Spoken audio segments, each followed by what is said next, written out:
Welcome on into the Cougar Tracks podcast powered by KSLSports.com. I am your BYU insider, Mitch Harper. Happy as always to have you on board the podcast wherever and however you may be listening and watching the show. I'm coming to you from Orlando, Florida, scene of the Big 12 Spring Business Meeting, and day one is in the books. Men's and women's basketball coaches had their meetings today at the Waldorf Astoria here in Orlando on site at Walt Disney World. It's pretty fancy stuff. Really luxurious hotel. Even has its own speed limit sign, speed limit 14 when you drive in. Really luxurious, really fancy stuff here at the Big 12 Spring Business Meetings. But it was a focus primarily on basketball today. And I caught up with BYU basketball coach Kevin Young for a brief moment. He had to get out. He was flying back home, so caught him for a few minutes. Also spoke with Utah head coach Alex Jensen. I caught up with BYU AD Brian Santiago. I caught up with BYU women's basketball coach Lee Kumard. So it was an eventful day. And, by the way, also spoke with Bill Self, Kelvin Sampson, and Big 12 basketball VP Brian Thornton.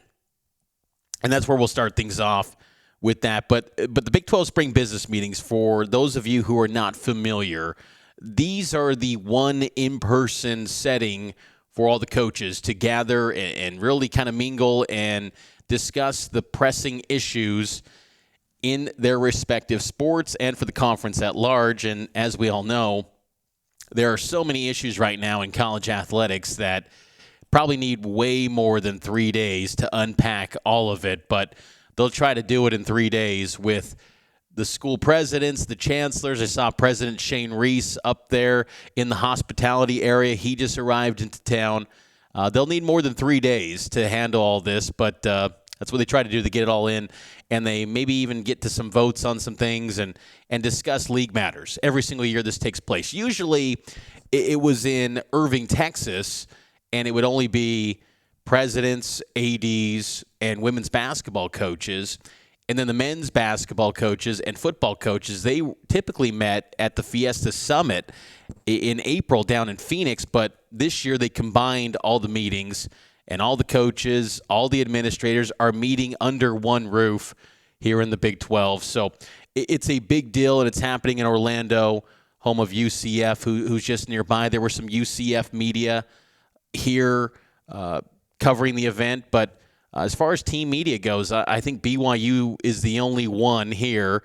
And then, of course, I'm helping out with covering Utah as well here at the Spring Business Meeting. So the state of Utah, the Salt Lake market, well represented here at the Big 12 Spring Business Meetings, but it's always a fun event.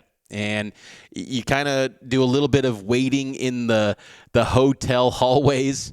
I've gotten accustomed to that, going to these events, but once you do to get the chance to speak to these individuals, these men and women, it's really insightful, and there's a lot to be gained and learned about the Big 12 and what's going on in college athletics because, again, there's no shortage of what's taking place. But let's discuss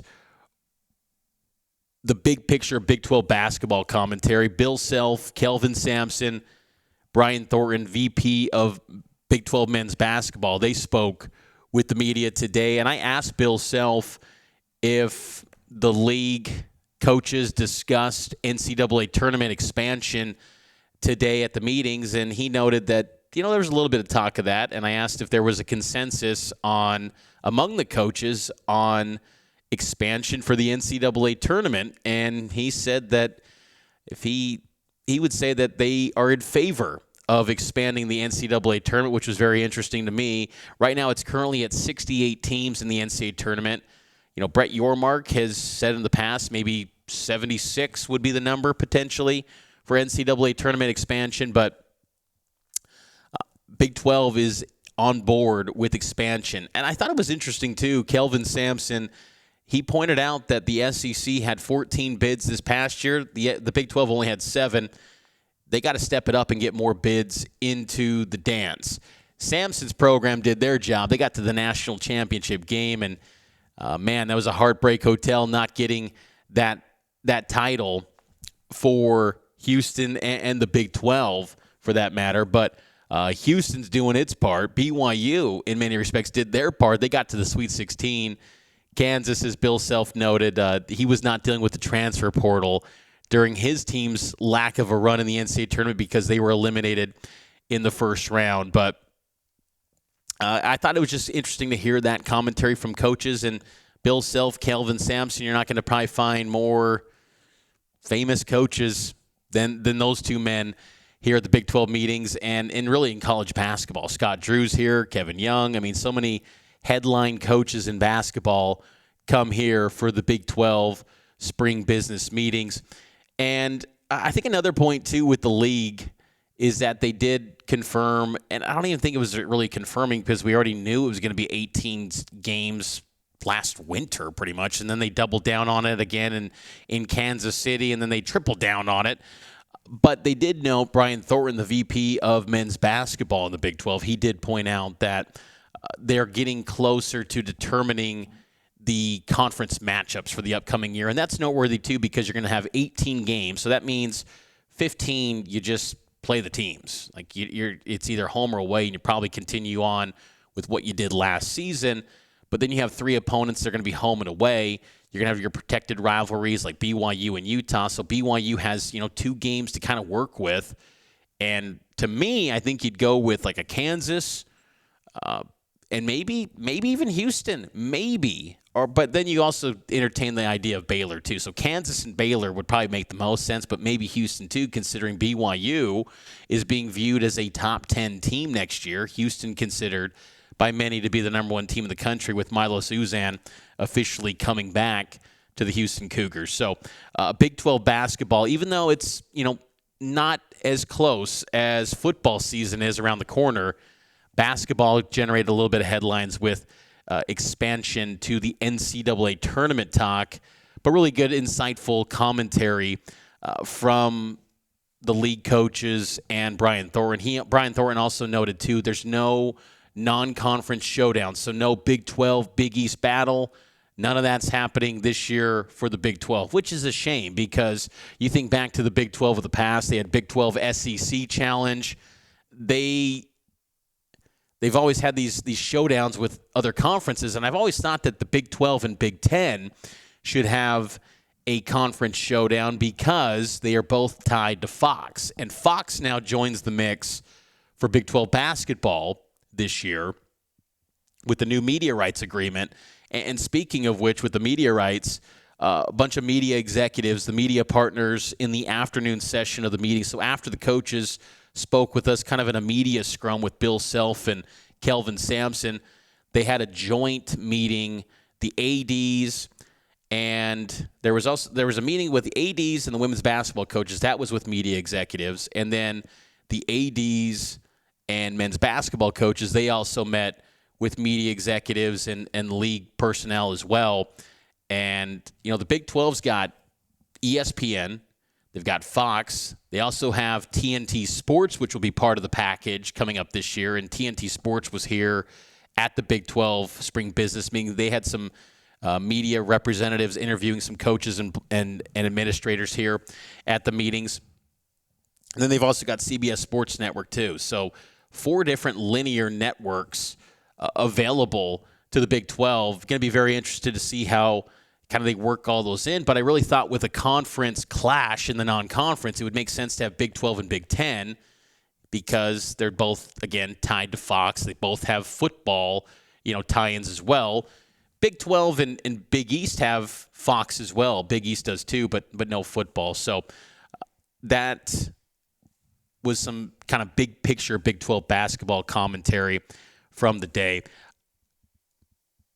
Speaking of the media partners, too, Bill Raftery, Onions, he was here at the Waldorf Astoria. That was pretty cool to see. It was just really fun to see all the coaches, too, roaming through, seeing them interact, seeing, how, who's kind of maybe the voice that everyone turns to. It seems like Bill Self and Kelvin Sampson are that guy for the basketball side in this league. So some really good good content here from the Big 12 spring business meetings. Also caught up with some of the women's basketball coaches, TCU's and Kansas coach, but spoke primarily with BYU women's basketball head coach Lee Kumard. I thought there was some great commentary there from Lee discussing his roster, what's upcoming for year one for him, how he's going to implement the style of play, what he wants it to be, the growth of Delaney Gibb, the new transfer portal addition. So, again, good insight there from Lee Kumard as well. But a busy day here at the Big 12 spring business meetings. And it'll continue to get busier tomorrow as football will be on the docket with Kalani Sitake, Kyle Whittingham. All the Big 12 football coaches will invade Orlando. And look, Kalani's got connections to Orlando. His wife is a Polk County girl, as he pointed out last October when BYU geared up to face UCF. So I don't know if Kalani's going to have the whole family coming down here to the Waldorf Astoria, but it should be jam-packed. And a big talking point, of course, will be the college football playoff, which reported by CBS Sports' Brandon Marcello that Brett Yormark wants a 5+11 model for the college football playoff. And, I was thinking about that, and I asked Brian Santiago about this, and he didn't give an exact model as to what the Big 12 wants or what he wants, but what's equitable and what's fair, and with conference champions and at-large teams. And, on the surface, you'd think 5+11, why would you not want, if you're the Big 12, 2 guaranteed teams? My thought is you're going to have probably 2 with a conference champ and an at-large. I think when you're in a 16-team field, though, you're hoping you get to maybe 3, potentially, but you're probably going to get 2. And I think, but bigger than just simply the bids, I think it's also the image of the structure of the playoff. When it's listed potentially as 4 automatic bids to the Big Ten, 4 automatic bids to the SEC, and again, this is all a hot topic in college sports right now. The SEC's got their spring meetings going on in Destin, just about 6 hours west of here. So everyone's talking about the college football playoff structure for 2026. There's been speculation about 4 bids for the SEC, 4 bids for the Big Ten, 2 for the Big 12, 2 for the ACC, 1 for the Group of 5, soon to be Group of 6, and then at-larges for a 16-team field. See, my thought is when you have it like that, you're almost indirectly admitting that you're second class. And look, I understand that the Big 12 makes less money than the SEC. They make less money than the Big 10. We all understand that. So just on that fact alone, maybe you say the media rights and the TV executives view you as second class already. But for the casual fan who's not getting deep into the weeds, inside baseball type stuff every single day of their fandom, that doesn't hit us home as strongly as, say, oh, you get less automatic bids than these 2 leagues who are far superior than you. And I just think, again, too, when it goes to recruiting and you're saying to a recruit, hey, you're on equal footing with the SEC. You're on equal footing for access to the playoff as those leagues. Now, my concern, though, for a 16-team college football playoff that has 11 at-large bids, you're giving a lot of runway to the College Football Playoff Committee. And last winter, Brett Yormark had comments and statements about his frustration with the College Football Playoff Committee. One of the positives to having 4-4, 2-2-1 on AQs is that you kind of minimize the playoff committee. And I know that people have kind of been mocking the SEC ADs and coaches kind of taking shots at the playoff committee, and they're a little bit of a straw man, and they haven't been completely egregious on many of their fields. But what was the reasoning for BYU last year? Why was BYU never in the mix? Why? Why was 3-loss Alabama all the way in it to the end when they didn't even play in championship weekend? Why? Why not BYU? Does it simply go to logos? Does it simply go to brands? And that's the concern I feel of the playoff committee. Now, the end of all that, when I say brands, they did end up picking SMU because they were almost forced to. Because then if they did not, you'd almost see the corruption in front of your eyes. Like SMU had a close loss to Clemson in the ACC title game. How are you going to punish them for playing a 13th data point when Bama, who lost 3 games, one of which only a 6-win team, only had 12 data points? So they were almost forced to pick SMU. But there is this feeling with the committee where it's just like they elevate the brands. And we thought that it would get better with 12. It didn't. With 16, is it just going to get better for the Big 12? I don't know. You got to hope that the Big 12 levels up its game and starts to put together more teams that are, 10-2, 11-1. No one's going to go undefeated anymore. No one's doing that anymore in college football. I just think that's darn near impossible with how much roster turnover, how much changes in the sport. That's unreasonable to expect. But a 16-team playoff with 11 at-large, 5 AQs, that can get a little risky. And it's interesting, too, to see, the momentum for that. And keep in mind, reports are out there that the memorandum of understanding is that the SEC and Big Ten have pretty much control of the structure of this playoff, but they take input from the Big 12 and the ACC and all the other FBS conferences. 5 plus 11, I'm okay with it on the surface. It sounds fine. But I'd also want the bracket to be a straight bracket of a 16-team bracket, not this, 2 buys for the 1 and the 2 seed. Just do 1 versus 16, 8 versus 9, work your way down. The college football playoff overcomplicates things, and, it seems far away with it being 2026, but it's really not that far away. These times move very fast, and things are flying by, and it'll be here before we know it. So they got to get things going with that college football playoff. Other news and notes from the Big 12 spring business meetings. I did ask Brian Santiago about the status of Jake Retzloff.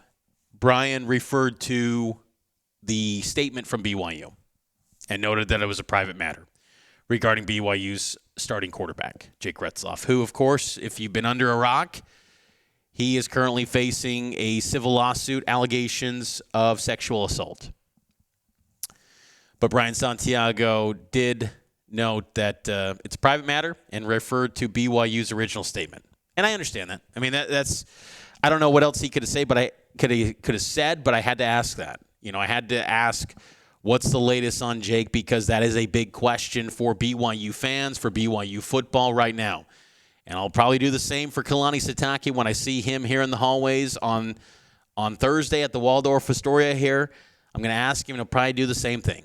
And I understand there's not much you can truly say, but there's got to be some sort of movement eventually soon, you would think. Maybe not. Maybe BYU will just let it ride. We will see. But it is an unfortunate situation, of course, and all the coverage on that is on KSLSports.com as well. Again, Thursday we'll have football coaches. We'll have more content up on the YouTube channel, KSLSports.com. A whole bunch of content from Big 12 spring business meetings with myself, Steve Bartle. He'll have some write-ups as well on the website, so go check that out on KSLSports.com. And make sure to subscribe to this podcast on Apple, Spotify, YouTube, wherever you get your podcast. Leave a 5-star rating and a review. It helps out the show a ton, and we're branching out more into the video, so keep in mind on that. You're going to see a lot more video here on the Cougar Tracks podcast. So, again, be on the lookout there. But I'll talk to you tomorrow with a recap from day 2 for the Big 12 spring business meetings. But that was day 1 in the books here from Orlando.